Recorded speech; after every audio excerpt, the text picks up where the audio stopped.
O nosso correspondente internacional, Ivan Kleber, direto de Londres. Muito bom dia, Ivan Kleber. Seja muito bem-vindo ao Jornal da Oeste, primeira edição. Ivan, ontem tivemos uma reunião entre o presidente dos Estados Unidos, Donald Trump, e ele divulgou, junto ao primeiro-ministro de Israel, Benjamin Netanyahu, um plano para tentar pôr fim a guerra entre Israel e o grupo terrorista Hamas. Conta pra gente aí os detalhes.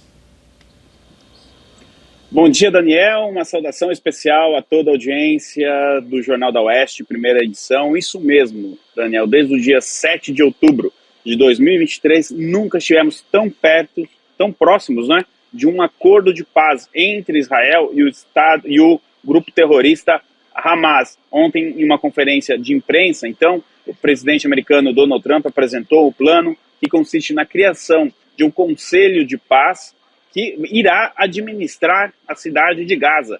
Traduzindo para a nossa audiência entender, Daniel, de uma maneira bem simples, é como se eles estivessem criando uma espécie de uma prefeitura de Gaza que vai administrar a reconstrução do local, mas principalmente atender algumas demandas de Israel, que é manter Gaza desmilitarizada, praticamente erradicar o grupo Hamas da região e o principal fator para Israel, a devolução dos reféns que estão ainda com o grupo terrorista Hamas. Estima-se, Daniel, que 24 reféns ainda estão vivos, mas o governo de Israel não consegue confirmar essa informação, e outros 35 corpos de reféns já falecidos que estão ainda com o Hamas, Daniel. Eles ainda não devolveram os corpos desses reféns que morreram para as famílias. Então, esse é um ponto crucial para o governo de Israel.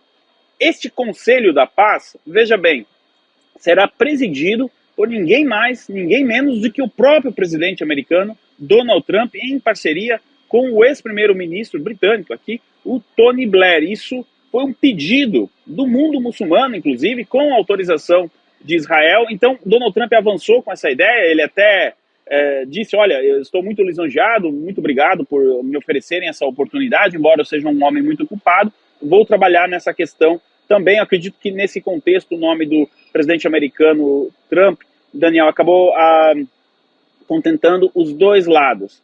Já Benjamin Netanyahu, que aprovou o plano, disse que o presidente americano Donald Trump é o presidente mais amigo, mais próximo, mais aliado de Israel que já morou na Casa Branca. E ele disse que sim, que aprova o plano. Contudo, Donald Trump enviou um recado forte ao grupo terrorista Hamas, Daniel. Ele disse que se o Hamas não aceitar a proposta, então Israel deve fazer aquilo que tem que ser feito e que tem o apoio dos Estados Unidos.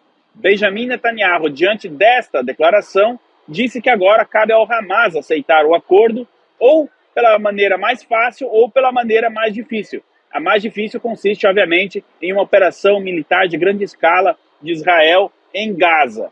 O plano, veja bem, Daniel, também apresenta ali uma oportunidade até de uma espécie de anistia para os terroristas do Hamas que eventualmente depuserem suas armas. O grupo tem 72 horas para responder à proposta. Essas 72 horas já se passaram umas 10, então eles têm 62 horas aí aproximadamente para responder à proposta do Trump, e o Egito e o Catar já confirmaram que o Hamas recebeu a proposta. Então agora eles precisam responder. A autoridade palestina também concordou com o plano, autoridades europeias também concordaram com o plano, e o mundo árabe, o mundo muçulmano, como eu disse a você antes, né, Daniel, e a nossa audiência, tanto concordaram que pediram que o Trump fosse ali o presidente desse Conselho da Paz junto com o Tony Blair, aí uma coabitação da organização do Conselho da Paz. Então agora vamos aguardar qual será o próximo passo do Hamas, se ele vai aceitar o acordo, e principalmente, mais do que aceitar, Daniel, se ele vai fazer a parte dele no acordo. De qualquer maneira, o mundo agora olha com atenção ali para a faixa de Gaza. Pode ser que até o dia 7 de outubro deste ano, que seria uma data muito emblemática, a gente chegue pelo menos a um cessar-fogo e a liberação dos reféns, o que seria um grande avanço comparado com a situação atual, viu, Daniel?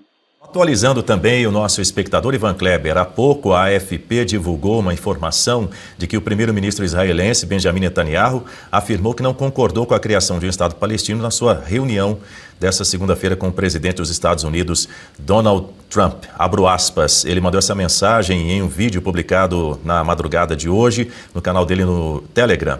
Abro aspas, de jeito nenhum e não está escrito no acordo. Uma coisa ficou clara, nos oporemos com veemência a um Estado palestino. Vamos aguardar mais detalhes sobre essa história. De fato, um Estado palestino não está no acordo e, apesar de alguns países europeus terem proposto essa ideia, o Canadá também, dificilmente vai sair um Estado palestino na atual conjuntura, viu, Daniel? Acho que o Benjamin Netanyahu só quis reforçar isso antes que eventualmente alguém aproveitasse o acordo para tentar avançar com essa questão, mas isso está fora de cogitação, Daniel.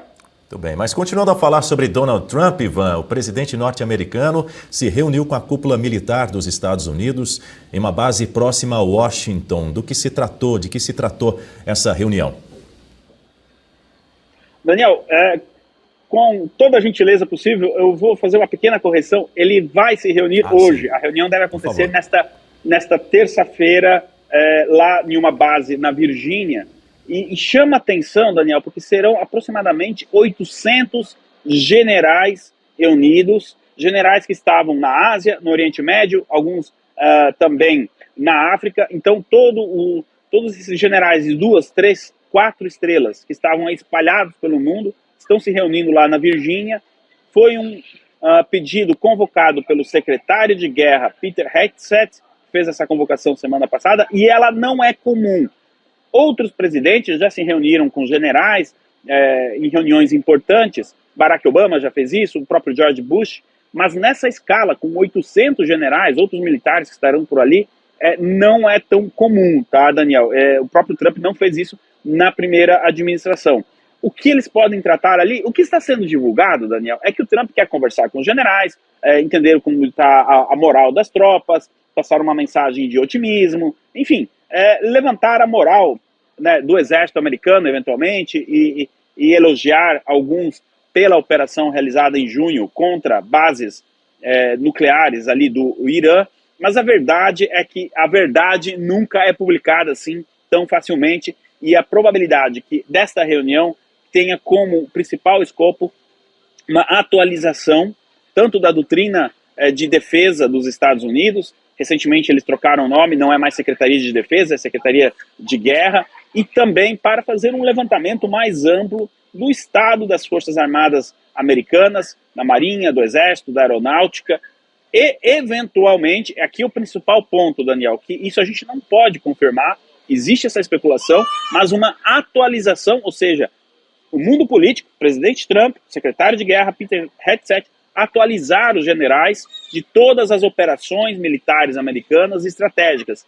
Por exemplo, toda essa movimentação militar que a gente vem acompanhando no Caribe em relação à Venezuela, um possível aumento da presença militar americana em Taiwan, nas proximidades de Taiwan, e até mesmo o envio de equipamento militar para a Ucrânia. Então, na superfície, o Trump quer dar um oi, conversar com os generais, mas na profundidade o assunto é bem mais sério. Repito, não é uma reunião que acontece sempre e, obviamente, dentro da possibilidade, a gente traz as atualizações desta reunião amanhã para a nossa audiência. Daniel.